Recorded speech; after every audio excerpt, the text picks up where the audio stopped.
Introducing first. In the blue corner, Ryno's sports cards. In the pink corner, the NeonGhost. We've been over the rules.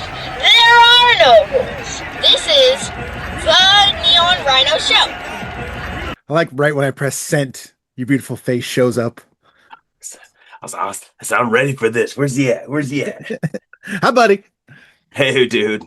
You know, the most awesome but disappointing thing is sometime last week, I got a text from you that said, "You want to come help with a card show?" And I was like, "Fuck yes, I do, but I gotta work." I know. It's like, man, these people in their damn other day jobs like this. Yeah, How dare us? I know. Yeah, it was such a perfect storm of everybody always has been like, man, a card show? I'll help you whenever you want. I'm like, cool. Just a perfect storm in the shop that we just didn't have enough people in there. And then being down at Hillsboro for the weekend. So I was like, hey, let me hit up a couple people. I have to work. I have a show. I have this. I'm that. I'm like, I'm getting a fridge delivered. I'm like, all on Saturday? Like, holy crap. Saturday in Bellingham was incredibly busy for this entire community. So it just, yeah, it was wild. How was the But card yeah, show? dude. Card show was good. I'm one of the ones that doesn't fluff it up. So Hillsboro, Oregon is known to have money down there, and they haven't had a big card show in quite some time. But they were doing another card show at the Lloyd Center. It was the last card show at that mall. That mall was actually getting renovated or destroyed or something like that. So that card show at the Lloyd Center in Oregon was actually packed. Ours wasn't bad on Saturday. I wouldn't say it was great. And then Sunday actually had a great attendance. Like Sunday actually had some good lines, good buyers. This show was one of the first ones in a while that people were wanting to buy from us all and wasn't trying to sell as much as they have been in the past. Yeah, it was well worth it. Well worth the drive, well worth the connections that we always make. Ed Herman came down and hung out with us for a little bit. Yeah, That was cool. Yeah, opened up some PFL packs with us. So we got to check out the new PFL. Yeah.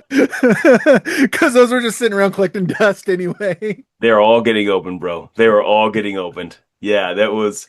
Yeah, I'm like, it's Did you funny. pull We're opening anything them good up. out of them? It's PFL. Did Well, you, maybe you there might be you an heard how auto it of fucking started, right? someone. I don't know. Like, I No, don't man, know. no, because it's funny because we open it and he doesn't understand cards, so that's actually kind of cool because he's like, oh, a Shale Sonnen. And he's like, is this good? It's a base card. It's no, that's not good, and we didn't. I guess we pulled the current champion out of 25 auto. A couple customers knew who they were, and I gave it to this guy whose eyes were lit up, like he was excited as hell. So I'm like, it's yours, take it. Yeah, Didn't good. scan it, don't know what it's worth, don't care what it's worth. Yeah, For him, it's where it was I worth. It can't was even worth tell you who the everything. current champs are in PFL. Bro, I'm looking at Vandelay Silva, Shale Sonnen, Cyborg, these. I'm like, oh yeah, it's an ex-UFC roster. I'm like, oh, okay, I know all of these guys. The current ones, no clue who they were. Nope. Oh, that brings us Yeah. to the question I was going to ask. Wait. First off, I got to show you. So remember when last episode we talked about Romo's DUI, and I was curious if it would affect his card market. Yeah. Wait, move a little to your right. Yeah, there.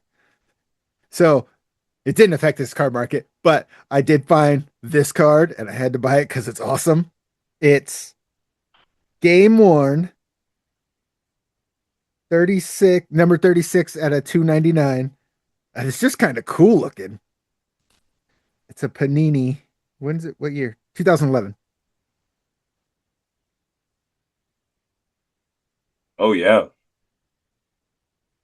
Old patches like that are clean. Yeah. I was like, well, I don't have a Romo patch, and and it was only No. like $10 or I think what's whatever. It was like 13, but I was like, oh, well, I'm gonna buy you. Yeah, so do you know that's considered a napkin in card lingo? They consider so anytime it's just a solid color like that white color, or like a all red, all blue, whatever is solid color like that whole one piece, they call that a napkin. Why? because napkins are just one color. It's just taking like a chunk out of it.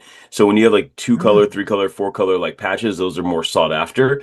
So if you were to have like a blue stripe down it or like a piece of the yeah. blue and it's two color, that card probably would have cost you $15. Okay. So like that Okay. extra color would add money to it. Yeah. Gotcha. Yep. Napkin. I kind of like that. Napkin. Yeah. This one is just cool. I like it. It's the WWE Cosmic 240 out of 299 on the pink Stone Cold. Oh yeah. Oh Yeah, yeah. Cosmic Chrome did it right, man, for those cards. They did that. They look 100%. fantastic. 100%. And I Yeah. like that it's not wrestling gear. He's in the jeans just walking to the ring. Like that was a good photo. This Yep. one. Oh, this one is going to the PC prize possession. 2025, Alan Gitzer on the blue. Oh, it's just beautiful. Oh yeah. Mr. Michaels. Yep.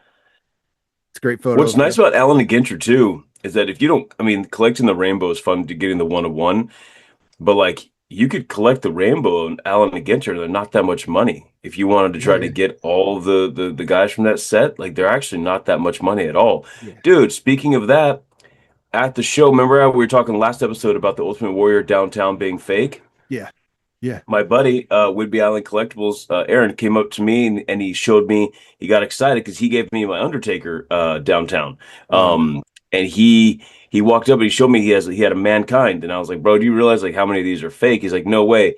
And hands it to me, turns it around, fake. Like, yeah, oh, like the ink is like you can like feel the ink like chipping off of the back, everything. I talked to him, told him why, because Awesome Guy at the National. We walked it over to the dealer, and I explained to him. He wound up buying them at a show before us, but he bought four other ones from the same kid. They were all fake. oh. Yeah, luckily, like Mankind was only like 70, but he paid 90 for it, I think. But luckily, like they're inexpensive. But yeah, he had four fake downtown WWE cards. This is where in the movie we smash cut to the dude he bought it from and just Yeah, running up, grabbing him and pile driving him through his own I know. table. I know. Yeah. The Dudley boys, get that table. Yeah, at I that know. table. Yeah, Oh, dude, violence, pure brutal. violence. Ah. I know. What do how do you feel about the MVP PFL merger? So I was giving some thought when we were going over show notes for it. The biggest thing for me is why these other companies keep failing is that nobody can like really produce storylines. Nobody can really produce. They don't really have like a character in there like the Dana White things like that that really help push the organizations. They have fighters, but we just don't care about that stuff, right? The Jake Paul effect. Love the guy or hate the guy, Jake Paul is going to be a manager for the fighters. He's going to promote the hell out of all of these fights.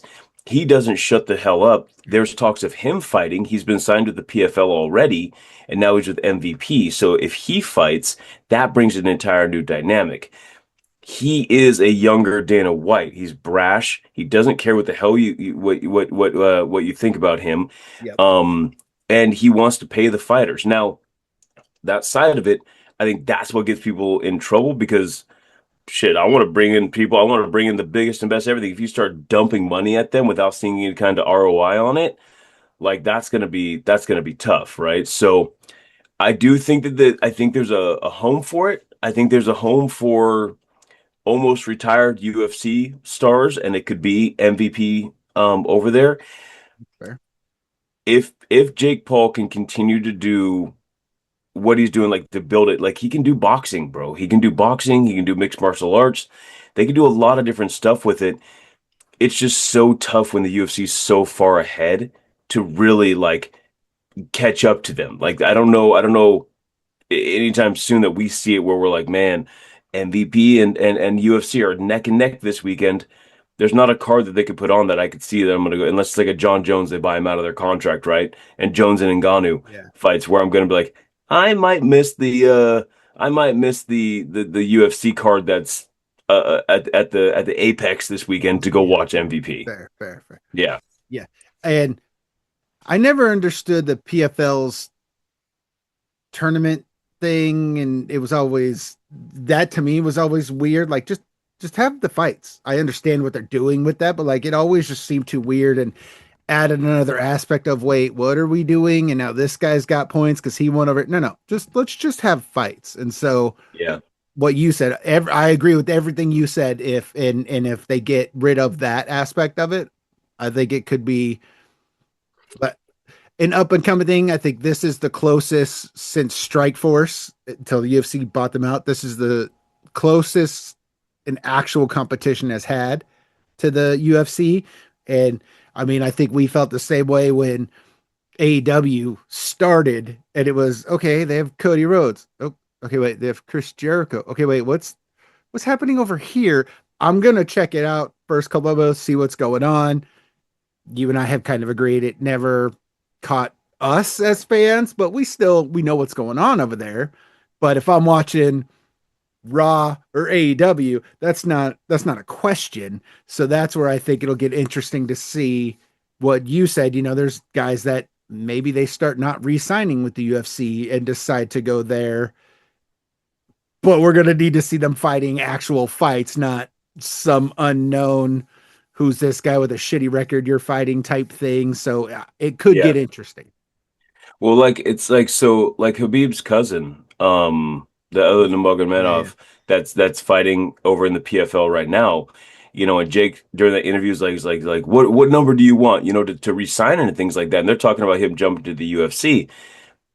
You keep him in the say you re-sign him, you back up the Brinks truck and but those guys don't fight for money though all the time. Obviously everybody fights for some money, right? But those guys also fight for like their legacy. And who are you getting to fight him? Like who's that going to be? Who's it going to be that's going to say that he is the best in the world?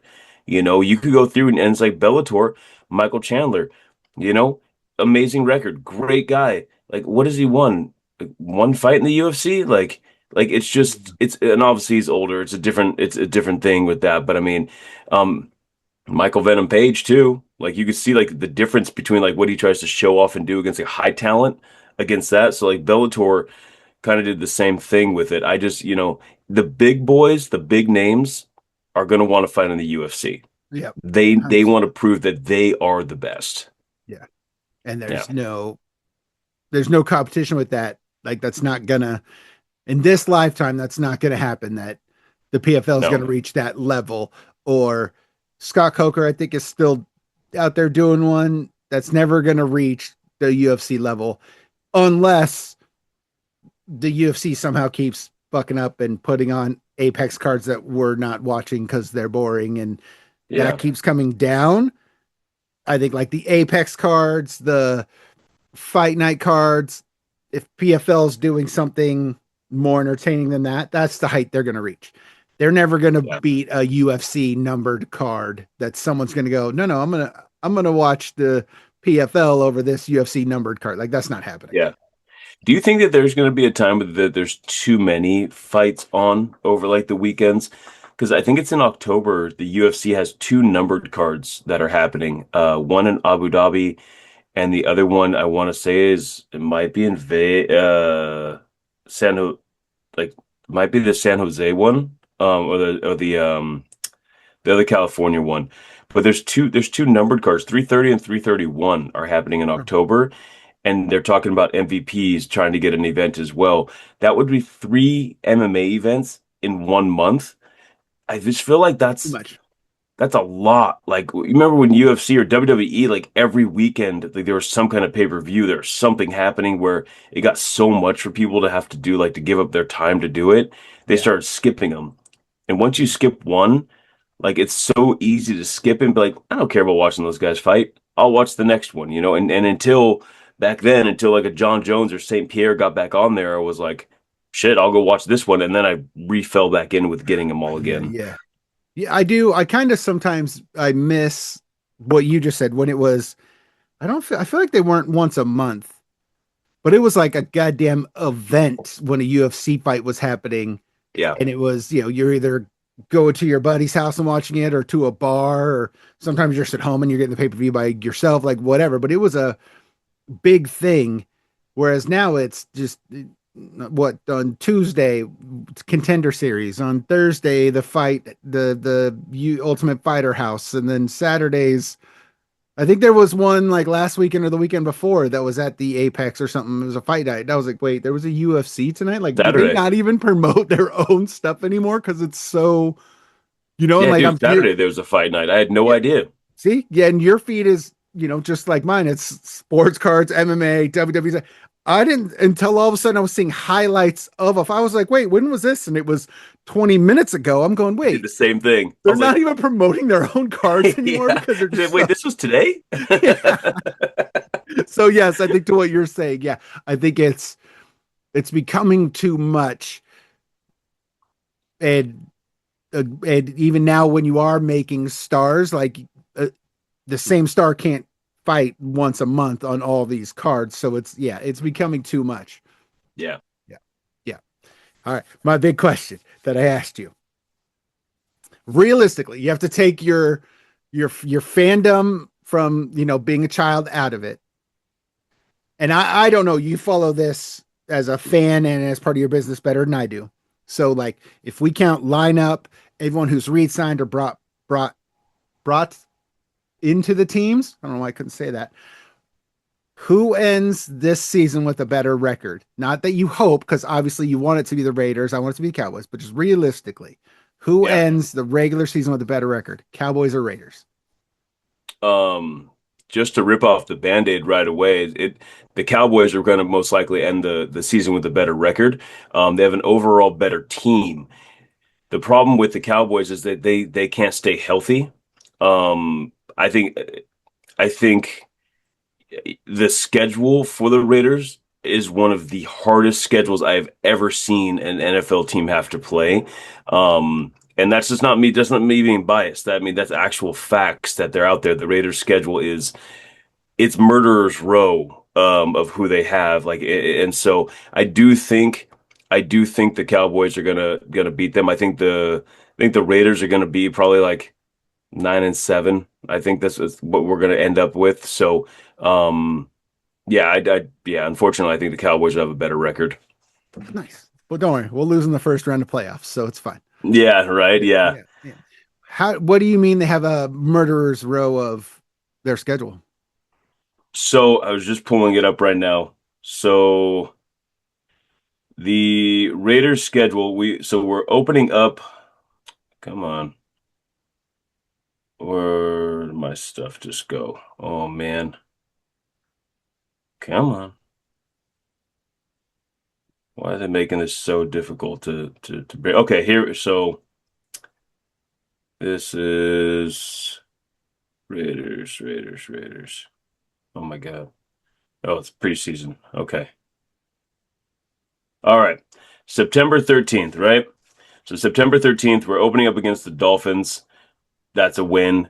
It's Chargers, Saints, Chiefs, Patriots, Bills, That's Rams, then the oh my Jets, God. the Niners, the Seahawks, the Broncos, the Browns, easy Chargers again, Broncos again, Titans, the Cardinals who got better, and then ending with the Chiefs. Like, tell me how we don't win more than two games Wow. in the schedule. Like it's me again. I'm a Raiders fan through and through, but I mean, like the preseason games. I think the only ones that we're going to be able to win is Cardinals, Texans, and Niners. That we open against the Dolphins again. That should be a win. That should be a W. My hopes are going to be so high. I'm going to be rocking my Crosby jersey. Like I'm going to be, silver and black bleeding everywhere. And then we go right into the Chargers and it's going to be like, oh shit. Like Herbert actually came to play. Dude, every team in the AFC West got better. Like every single team in the AFC West got better. The coaching got better. Like, you have Harbaugh that's with them for the full season now. Like it's gonna be brutal. I mean, it's a brutal schedule, dude. Even the That yeah, Saints, like the Saints when they're playing against the Raiders, like the Saints got freaking better. Like the way it's you I didn't know what you meant until you started reading off teams. I was like, oh, okay, yeah. After the Dolphins, that sucks. murderer's row. Yeah, Brutal, yeah. brutal. And of course, it's like a year where we get Clint Kubiak, so we actually have a good coach. I hope a good coach. I love Kirk Cousins. I think Fernando Mendoza will be great in the future for the Raiders, but I do think Kirk Cousins is the correct one to start with right now. Um, I actually sold his out of 10, Fernando Mendoza's out of 10 um championship win card, his Tops Now card. I actually sold that at the show pass this past weekend. Nice. I want one in NFL, so I bought it previously when he had no NFL cards. But the 21st this month, Tops comes out with their first licensed for 2026 draft cards. Oh, speaking Yeah, of, did you see the new universe boxes drop today? I saw that. Dude, there's some bangers in there. I like I some of the know. artwork on those cards. Yeah, I hope I get allocated some. Yeah. That's all I Yeah. can. That's I'm all I gonna can say. Hope I get allocated some. please, Tops. We know you're listening. Hook us up. Yeah, I know. I Uh, know. Yeah. I found this really cool YouTube channel. I can't remember what it's called, but it's basically one person's in the center of a circle of people, and they have topics they debate. The person runs up, they debate. The one I watched was with Skip Bayless, and he asked a question, and I was curious your response to it. Is Patrick Mahomes overrated? No. He said Patrick Mahomes is overrated in his decline from where he was to like where he is now. No. Tell me another quarterback right now in the NFL that in a 2-minute drill, okay, you're on your opposite goal line over there. You're on the 5, right? What quarterback are you giving the ball to that you know that within that 2 minutes, anything can happen. Anything can happen, and you trust them to go out there and win the game. I Me? Wait, hate the me? Chiefs. Me? Huh? Like me? Like I'm the head coach and you're asking me? Yeah, like Josh Allen. what quarterback you get to pick? You're right there, you're building your fantasy team for it. Like what quarterback is gonna win that game? Josh Like Allen. Josh Allen? I would take Josh Allen over Mahomes. When has Josh Allen ever won the big game? I don't know if he's ever won a Super Bowl. I just don't like Patrick He's never won Mahomes. it. The last year when they were supposed to win it again, he was MVP. Oh yeah, yeah. He shit the bed. Yeah. Yeah. So I mean, like, tell me when Mahomes has shit the bed in the big time games like that, that he hasn't been able to come through. That hasn't been like a team thing, right? Like again, I despise the Chiefs. It's like I despised Brady, I despised all those guys. Patrick Mahomes is one of the greatest quarterbacks of all time. This kid can make throws and plays Yeah. that make zero sense. Fucking camera So, fell. like, yeah, what the hell just happened there? My camera I know. disagreed with you. My camera rolled its eyes I at know your you. camera was like, oh my God, where's my Dak Prescott at? Oh No. God. Hold on. I'm not even gonna like that. That's not even Patrick Mahomes in a clutch position, like you just said, better quarterback than Dak Prescott. Like I'm not gonna jerk off the Cowboys in that way. I just personally, I'm just over the hype of Patrick Mahomes. Is he, does it go Joe Montana, Tom Brady, Patrick Mahomes? Absolutely. Yeah, Yeah. I'm not gonna argue that. Yeah, of course it does. I'm Yeah. just like, if you have are you taking Patrick Mahomes in your first round pick in your fantasy team? If it's just quarterbacks and not running backs, absolutely I am. That's He's coming back from an injury, which is going to be very interesting to see what he does. But again, dude, they could be down by 2 touchdowns in a 2-minute drill, and as long as they get the onside kick back, like the Chiefs have a chance to come back and win. They're the only team where I'm watching them play and they could be down by a couple touchdowns and it's halftime, and I'm like, yeah, they're probably going to win. Like yeah. they piss me off. Like the Chiefs just You piss me off. he just finds a way to win, and it kills me every single time. But I mean, I said that about Brady though too. Like they make throws that just don't make any sense, and like Mahomes scrambling, and then all of a sudden he's throwing the ball Yeah, that backwards little like this, side and thing he does. I'm Yeah. like, what are we doing? How did you do that? You Yeah. know? And yeah, just tell me again, another quarterback right now that is that consistent. Has he declined? Yeah, I guess in some areas, but he's also gotten older and got the shit kicked out of him a lot too, right? Like, but when you need somebody to step up and win the big games, bro, I mean, I'd put that cheat against like the Patriots teams with their dynasty. Like those teams were insane. And they again, Chiefs just got better this year again. Patrick Mahomes is back. He's training. He's good. It's wild. Do you do fantasy football? I do begrudgingly. I do. I have the number one pick again this year for a reason, bro. I pick with my heart, man.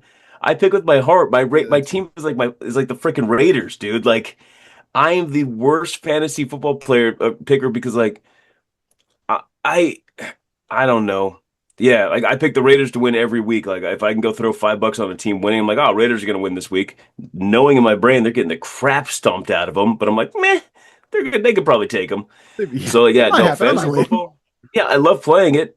Do I win it? Absolutely not. I'm number one pick like 2 years in a row. Yeah. That's I think this will be my fourth year ever playing it. And like same, like I think last year was it last it was either last year or the year before. People were legit making fun of me because I had Aaron Rodgers as my backup QB for when the Yeah. bye happens. And then I can't remember who my quarterback was, but he got hurt and I put Aaron in and he just went on that back to back. And I was like, yeah, who's laughing now? And Right. I still got last in my So thing. this is how big of a nerd I was with wanting Kirk Cousins to be on the Raiders. I have Kirk Cousins on my fantasy team because last year they were talking about how he's not going to be a Falcon, and I was like, well, there's no way he's not a Raider. Like Kirk Cousins will he like he'll be a Raider. I just had this gut feeling. Anyways, I took that fool when he was injured. I was like, so he's on my team right now, and he was injured last year when I grabbed him. I needed quarterbacks. I need somebody who's actually playing. Yeah, yeah. But I was like, I'm going to set myself up for the next year because we're playing a dynasty. So now I have Kirk Cousins, starting quarterback for the freaking Las Vegas Raiders, on my team. And guess who's going to be starting week one? Bitches, Kirk Cousins. So I guess he's gonna be starting week one. my Well, league's in, my because league's in for that's the only week he's gonna win because of the murder schedule. So yeah, you're gonna start him first exactly. week. That That's makes right. sense. That's right. I'm taking that first spot week one, baby. Who do I know. you when you're doing a draft? Only because like I'm slowly learning about this and you have to read about it stuff. In your first round pick, what position do you take first? Wide receiver, running back, quarterback, tight end. What do you pick first? Running back. Really? Why? Yeah. They just get the most points because they get all the touches. They can get the ball thrown to them or hand off. So they get like the half points for every touch. Okay.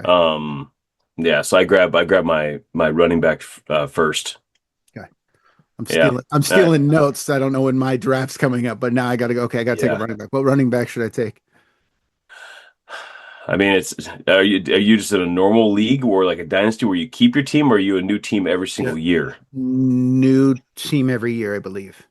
Okay. Well, this is where I am the worst at this because I believe in my heart of hearts that Ashton Genty is going to have one of the most amazing years. We got a new center. We have arguably the best center in the NFL right now.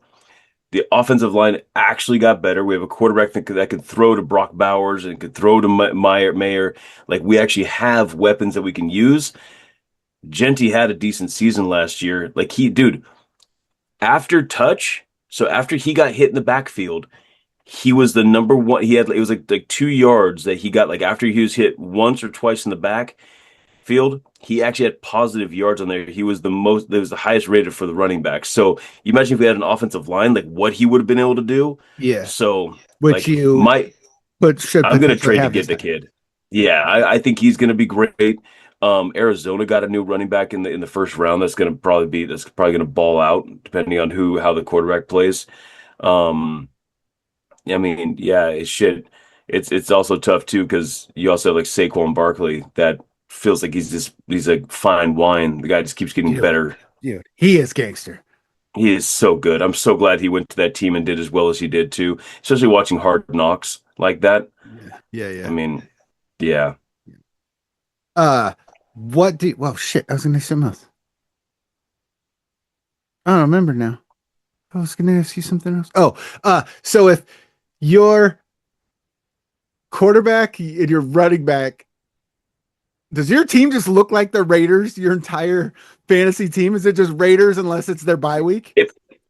If I can, I mean, it's so yeah. I mean, it's really tough because like I'll do it's yeah, man. Boy, am I ever lame. I do like my notes, my research. I'll understand like what the positions are gonna like, how the projections, the points are gonna go, and then I'm like, yeah, Yeah, But but I could probably take Brock Bowers though. So and that's a bad point because Brock's top three tight end yeah, in the I league do. I right get what now. you mean But because I do that same thing. um, yeah, so I just get excited. Like Kirk Cousins, maybe shouldn't start the first game, right? But guess who's going to be my starting quarterback? It's going to be Kirk Cousins, Yeah. and I'm probably going to take Fernando Mendoza because it's a dynasty draft, and I have the number one pick, so I'm probably going to take him because he'll be starting at some point.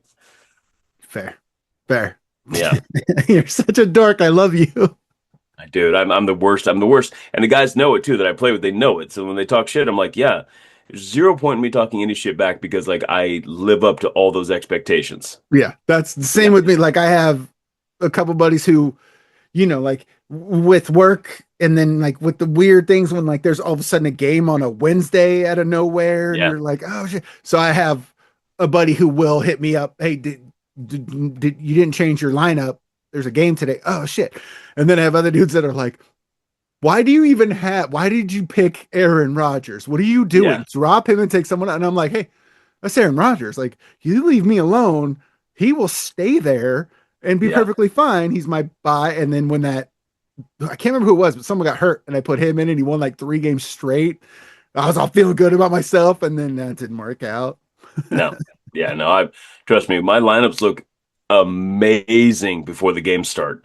Then the games start. I'm like, what did I do Yep. that for? Same. That was Same. dumb. Yep. You It's line it like up the picking day the before and you're like, yep, like that. Oh, here we go. And then yeah. midway through Sunday, you're like, I don't even know what the hell. I'm done. I'm good. I'm done. I don't know Yeah, what's dude, it's happening. like I put like the Raiders defense in, and it's like they're playing Kansas City. It's like 54-7. I'm like, how am I negative points right now? Like, Yeah. what are we That's the one that gets me doing? is how are we all of a sudden in negatives? Yeah, like, what? Like, you can do negative points on this game? Like, No one yeah, told me about the negatives. yeah, dude, yeah. Or Um, yeah, I'll have that quarterback in that gets sacked the first two plays, and yeah, I'm negative 1 point to start the whole entire day. I'm like, this is or the one that this is gets a me rough is day. when you'll look at your lineup and the dude will be questionable for like his knee, ankle, whatever, whatever. So the night before, you'll be like, all right, well, fuck, I don't know if he's playing. So then you'll put him out and put someone else in. The game Dude. starts, the dude's playing and he balls out. And you look at your lower part and he like you missed 20 something points on this dude. Yeah. Yeah, so that happened to me last year with Bailey. I didn't swap my lineup like you had said because there's like questionable stuff, and I was like, ah, crap, and I moved him around. Then one guy wound up being out of nowhere, and I'm like, this is Yeah. bullshit. Anyways, long story short, he had beat me by a half a point. Then there was like a recalculation for some kind of like sacks or something happened with it. There's a recalculation after it does like they do, and I wound up beating him by half a point. But this mother effer didn't want to tell me that my lineup was screwed up. Didn't want to tell me that somebody was playing that wasn't playing, and I'm like, oh, it's like that. Some of these boys take it serious. Oh, Like we're so not even serious. making money in this league, but they take it dead ass serious too. Yeah. It's so Yeah, fun though. I don't know why. I Like know it's a even good like time. you said, like I'm with you. Like I'm either last or second to last, and like that's fine. It's still so fun. Yeah, no, I'm in. I'm in every time. Yeah. Yeah. All right, switching topics because I asked you another question, and there's only one answer. I was thinking about this. There's only one answer. Oh my God, there's only one answer. There's only one answer. Who is the greatest WWE superstar of all time, hands down, no question? Who do you think? Okay, so just to preface, this is not who do I think, this is who I know is the greatest of all time. This is not a bias. It's This not a is bias. It's who facts. it facts. Like whoever Okay, you say, I'm gonna say okay, why? And if okay, we agree, then we can both say why. But okay. Stone Cold Steve Austin. why? He's his peak was the largest peak in WWE history. His pops when he came out, what he meant to the WWE at that time with his rivalry with Vince McMahon, everything that he brought after that King of the Ring with the Austin 316, the trajectory of the WWE was on his back. There was nothing that the WWE could do wrong at that time. They wound up winning the Nitro War, or the Friday or the Monday Night Wars. Everything was stone cold. There's other individuals at that time with The Rock. The Rock's the greatest crossover for performer into movies, things like that. He's the greatest with the Undertaker, obviously large and in charge. Hogan, transcended around the world. That's great. For wrestling, for WWE itself, it's Stone Cold Steve Austin. Again, his run at that time will never be compared to again. He can come out now and it's still the exact same holy shit moments of a glass breaking forever. Yes, okay.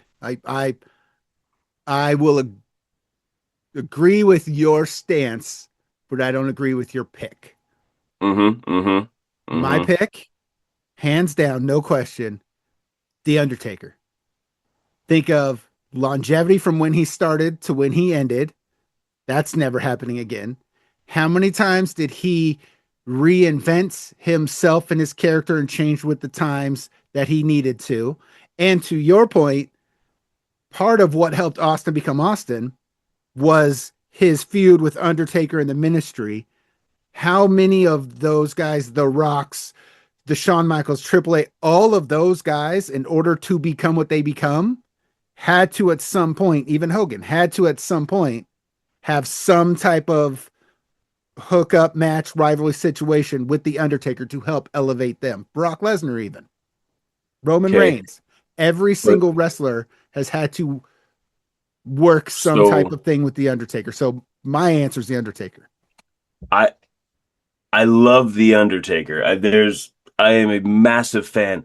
I feel like he had to reinvent himself numerous times because the gimmick can't stay alive forever, to where like a badass, like, you know, like a Stone Cold thing, like that is him. Like that is just Austin, right? So like even like, you know, Triple H had to leave the Hunter Hearst Helmsley and just go to the other stuff, like Tribal Chief, like all those types of things. Like for me, like Undertaker would still be my top Triple H five. had to go be the Tribal Chief? No, like I say, Hunter Hearst Helmsley, the Triple H, and then also like the Tribal Chief, like he had to like everybody has to like evolve into something different. Roman Reigns with the Shield, he had to have like a different persona. Like I wrote down my top five. That is Undertaker's fair. in my top five. I will give you, Austin never changed except for when they took the angle of the corporate Austin, but he still was Austin in that. So like I will give you, he never changed. Yeah, the overall impact that he did for the WWE and that peak of just holy shit, like it was insane. Like I mean, him and Hogan are like 1 and 2 for me because it's just the mainstream for Hogan. It was just the biggest mainstream like phenomenon that happened like for him. But again, Austin, like we go back to those when we talk about like what the WWE could do better right now, do like the behind the scenes fights or at the hospital. Like we go to like those, like you know, Austin showing up at the house beating the shit out of somebody, Austin showing up at the hospital hitting it with the bedpan. Like it's those types of like crazy matches or storylines we love. Like him and the Rocket, he threw the belt in the river or something. Yes, the Intercontinental Championship in the river. Yeah. It's again, like, did he ever have like a ladder match like Razor Ramon and Shawn Michaels? Like no, but he didn't have to. He can have an epic matches with Kurt Angle where he's getting sprayed with milk. It's freaking hilarious. That's right. Like, there's just things like that where it's like at that time WWE needed it, and if they didn't have that, if that whole thing didn't happen where Triple H got in trouble and didn't win the King of the Ring, and Jake the Snake didn't say any of his lines about preaching gospel, and Austin didn't come out and do that, like, could you imagine the WWE would have fallen apart? It would not have been the same. That was insane. The next day was begging for an Austin 316 shirt. You remember how basic bitch those shirts too? They literally said like 316 across the front. We all walked around with a bunch of Bible verse on us for forever. It was amazing. And I'm sure most of us didn't even know it was a Bible verse. We just knew it as an Austin whip your ass verse. I'm like, shit, the Bible says I just whooped your ass? Like, what page is that on, bro? I'm over there flipping. I'm like, Austin 316. I'm not seeing this. Mom, can we go to the show? I got questions. Exactly. Father, could we? Yeah, Mr. Preacher, sir, did Austin 316 really say I just whooped your ass? Can you point to it for me, please? Let's just real quick. No, bro, those pews are full. Everybody's over there going like, yeah. Get to the Stone Cold part. Yeah, get to the Stone Cold part. Blood of Christ. All that. Cool. Exactly. What part do I open a can of whoop ass? Yeah. All of a sudden, those pews are filled up that Sunday. So Damn it. when I posed the question, who's on your top five? So I wrote down my top five. But see, here's the cool thing about diehard fans, and we say this about the UFC too. You say Austin, I can like I'm not conceding in a negative way. I'm going, oh, okay, like yep, everything Yeah, you just said, valid. I think you yeah, would agree. My take on the Undertaker, valid. yeah. Now, I think if someone were to say, no shade to Well, him, but if well, someone were to say Kurt well, Angle, here's I'm the gonna thing go, though, hold on a right? minute, hold on a minute.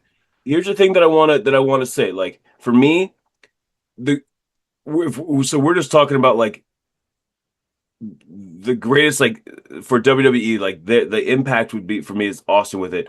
For Undertaker, like he has the greatest character and like the longevity and like the WrestleMania legacy for him and things like that.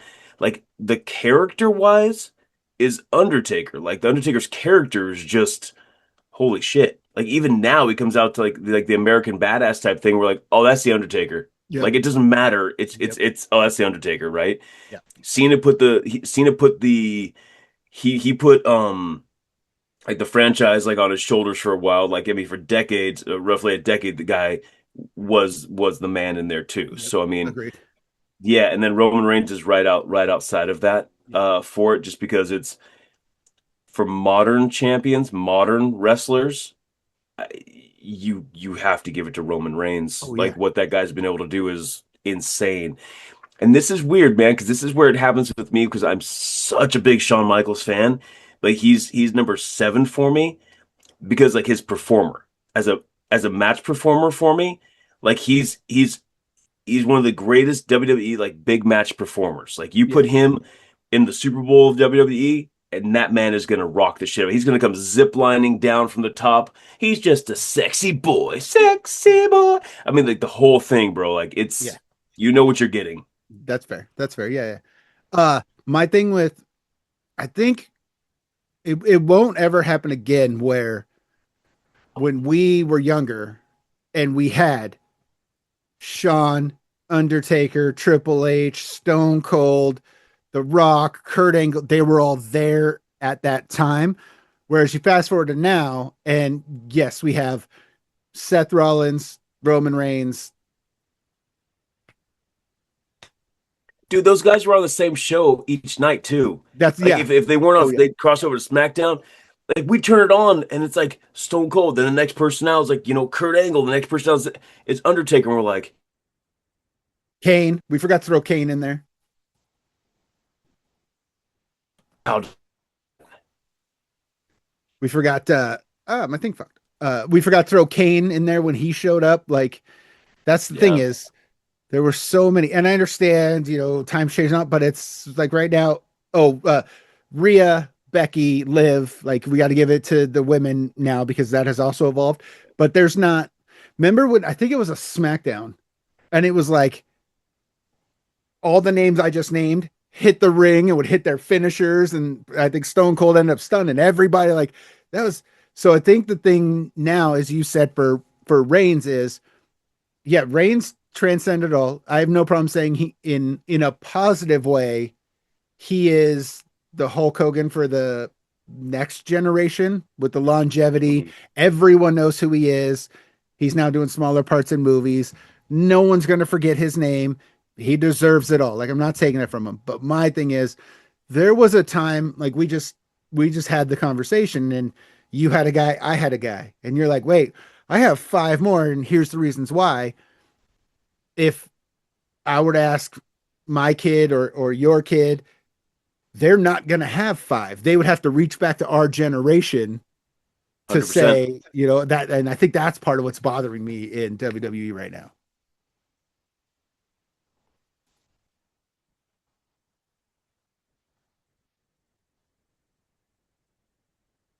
What happened?